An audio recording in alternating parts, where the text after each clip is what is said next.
Vamos para os jogos de hoje do Campeonato Brasileiro e de amanhã, os jogos da rodada. A rodada começa hoje com Bragantino e Corinthians, 7h. Tem Grêmio e Cruzeiro, Vitória e Internacional, confronto direto na luta contra o rebaixamento. São Paulo e Flamengo na Vila Belmiro, Sport e Juventude, Fluminense e Mirassol. Hoje jogam Vasco e Botafogo no Newton Santos, é às 7h30 essa partida. Ceará e Fortaleza, outro clássico da rodada. Galo e Bahia e Palmeiras e Santos. Vamos mergulhar neste São Paulo e Flamengo, a começar com as informações do mandante, com o repórter Zé Renato Ambrosio. Oi, Rizek, Lino, Grafite, Pedro, boa tarde para você que nos acompanha. O cenário é da Vila Belmiro para a gente falar de São Paulo e Flamengo. Por conta dessa série de shows aí no estádio do Morumbi, o São Paulo vai jogar em outras casas ou em outra casa como mandante no resto da temporada e escolheu a Vila Belmiro muito por conta do gramado natural. Isso pesou na decisão do São Paulo em mandar os seus jogos aqui. Curiosidade, o São Paulo já foi mandante uma vez na Vila Belmiro. Isso foi em 2023, ganhou do Bragantino por 1-0 na ocasião.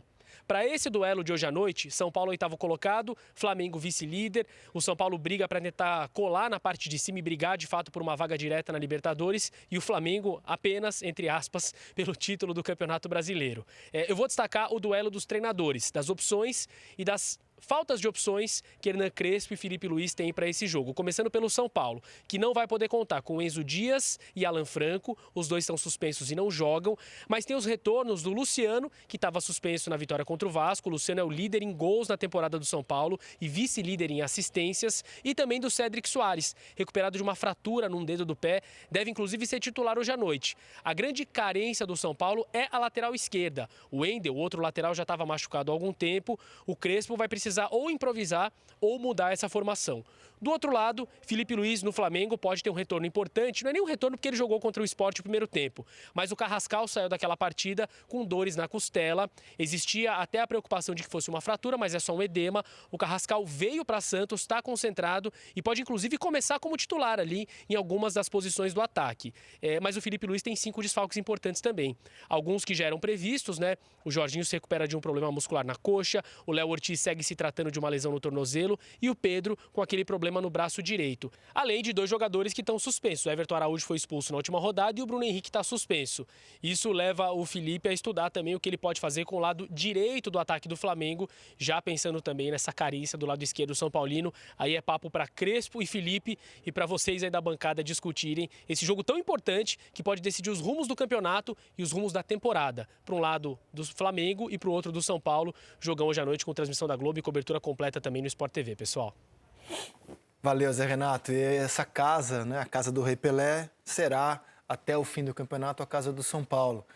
Bom, botar as prováveis escalações e comentar essa quantidade abissal de desfalques nos 2 times. O São Paulo, por exemplo, não tem Rodriguinho, Luan, Oscar, Wendel, Leandro, Dineno e Enzo Dias e Alan Franco, esses 2 últimos suspensos.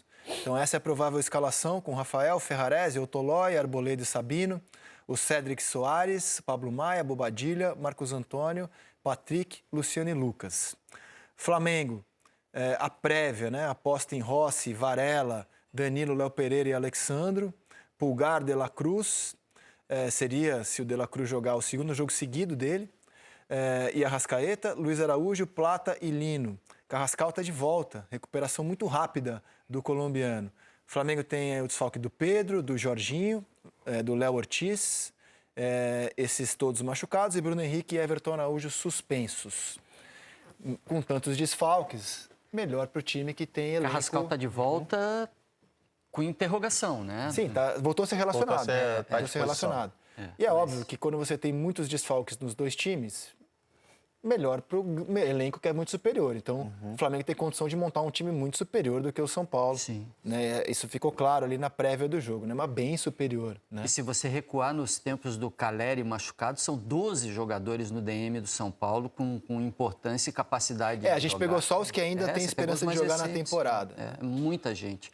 A administração do dia a dia do São Paulo. São Paulo até o jogo com o Vasco parecia, né, a temporada café com leite, que levaria até o final sem grande pretensão, voltou para um campeonato que a gente não imaginava que fosse do São Paulo. Mas e por justiça, porque jogou muito contra o Vasco. Ele saiu bem contra o Bahia, desculpa, Pedro, contra o Bahia e contra o Vasco. Os dois jogos. Mesmo com desfalques, ele saiu bem, conseguiu. São equipes que gostam de ter a bola. O São Paulo no Morumbi não foi uma equipe tão reativa, mas pegou um Bahia que tem a bola que joga. Contra o Vasco também. O Vasco jogou, pressionou.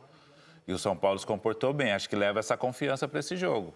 Lógico que é um nível de adversário agora que, mesmo com o desfalque, é muito mais qualificado.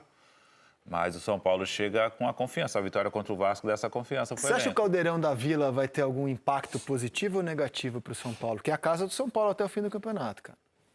A torcida do São Paulo irá comparecer. Também acho. Com certeza, acho que vai lotar a Vila, né? Diferentemente do que vem sendo no Morumbi nos últimos jogos, por conta dessa falta de desempenho do São Paulo.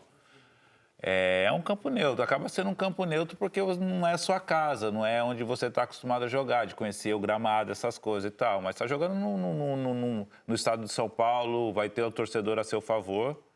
Mas o Flamengo não se importa muito com essas coisas não, de campo do adversário, não. É isso aí, galera. O Mengão segue na cola do Palmeiras. A diferença continua em 1 ponto e o próximo desafio do Mengão é o São Paulo. Bora continuar com o vídeo com as últimas informações do Mengão.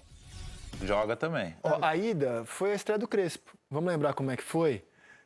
Ou seja, a gente tem um turno de Crespo no São Paulo, né? Foi o jogo que marcou a volta do Campeonato Brasileiro após a Copa do Mundo. O Flamengo foi eliminado pelo Bayern, essa máquina da temporada. E aí dava uma imposição, assim, um cartão de visitas no retorno muito forte, né? Foi um domínio amplo, absurdo do Flamengo na volta, com grande presença de público. Golaço do Luiz Araújo. Golaço do Luiz Araújo. E o Wallace Yan, à época, ainda era um jogador que vinha embalado pelo Mundial de Clubes. Ainda era né? amuleto. Ainda era o amuleto, né? O Pedro não foi relacionado. O Felipe Luiz, na época, estava detonando a postura do atacante. Parece uma vida, né? Um turno depois. E era a reestreia do Hernan Crespo, que ao final da partida soltou uma frase para lá de impactante no seu cartão de visitas no retorno. Vamos lembrar.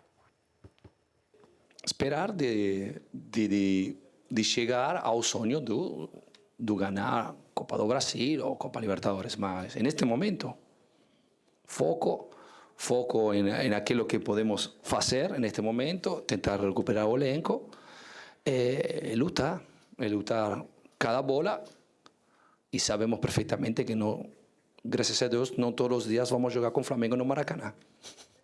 Hoje é na Vila. Lembra na época? Lembro, não, antes do jogo ele já tinha colocado esse contexto, né? De que dificilmente era o começo dele, ele ia desconsiderar esse jogo e começar o trabalho a partir dali. Eu comentei essa partida e realmente o São Paulo não conseguiu jogar. O jogo contra o Vasco, o São Paulo foi superior, mereceu a vitória, mas eu não sei se para enfrentar o Flamengo o que o São Paulo fez contra o Vasco vai ser suficiente, porque foi um jogo onde acho que o pênalti ali, ir para o intervalo com o gol no final, jogo, né? Fez com que o segundo tempo o Vasco tivesse que se lançar muito e o São Paulo foi muito feliz. É que quem conseguisse defender, do projeto do São Paulo. isso, entre o São Paulo conseguir se defender, o Vasco até teve oportunidades e estava numa noite infeliz com relação à finalização, mas o São Paulo foi muito bem nos contra-ataques. Pro jogo de hoje, eu não sei se isso vai ser suficiente para conseguir segurar o Flamengo, que é um time superior tecnicamente, que tem muito mais soluções ofensivas. A escalação lado a lado, assim, O plano é o mesmo, é segurar. Sim, mas a questão é, você vai conseguir segurar. Claro que o jogo não é time no papel, né? Mas a escalação lado a lado, assim, eu acho que ela escancara a diferença hoje brutal entre os dois clubes, né? Assim, é uma diferença muito grande, cara. Não tô aqui colocando história, só olhando os jogadores. Tem jogos bons essa rodada, cada um hein? tem. Palmeiras e Santos, Não, cheio de jogadas. São Paulo e Flamengo, Ceará e Fortaleza. o Vasco, Botafogo e Vasco, Ceará e Fortaleza. Já falamos do Clássico Grêmio e Carioca, só Cruzeiro para amarrar também é um esse jogo jogo, bom. Grafa, como é que você avalia um turno de Crespo? Assim, o São Paulo sobe na tabela do Campeonato Brasileiro, inegavelmente. Assim, analisando o começo e o momento hoje, teve um começo bom, né? Com a subida de produção, 5 vitórias consecutivas, 4 ou 5 começo foi vitórias muito consecutivas, depois um momento de estabilidade e depois a queda, que é normal, né? O fator novo, a chegada do Crespo, mas A temporada do São Paulo é difícil já há alguns anos por conta de desfalques de jogadores importantes.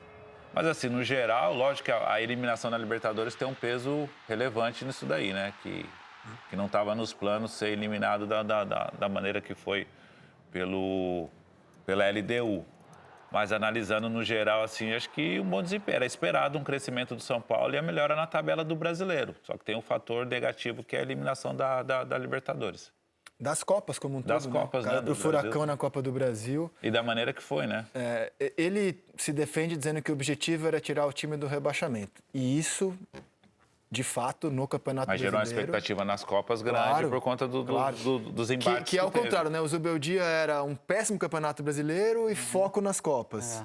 O Crespo foi eliminado das Copas e diz, na defesa do trabalho dele... Ele não tinha elenco para manter nos 3, né? Com certeza não tinha. E a qualidade de jogo do São Paulo evoluiu. O São Paulo hoje joga mais do que na época do Zubeldia. É que eu acho que os adversários para qual o São Paulo acabou sendo eliminado é que geraram essa frustração no torcedor. Contra o Atlético Paranaense era para o São Paulo ter se classificado no jogo de ida, já era para ter feito placar. E a LDU, dentro dos confrontos ali do mata-mata da Libertadores, se via naquele momento como um duelo mais... os gols que o Luciano perde, enfim, tudo que a gente já falou aqui nos últimos meses. Agora, a Lívia Laranjeira traz informações do clássico carioca. Galera, obrigado por assistir o vídeo até aqui. Em breve eu volto com mais informações do Mengão. Não se esqueça de se inscrever no canal. Até mais!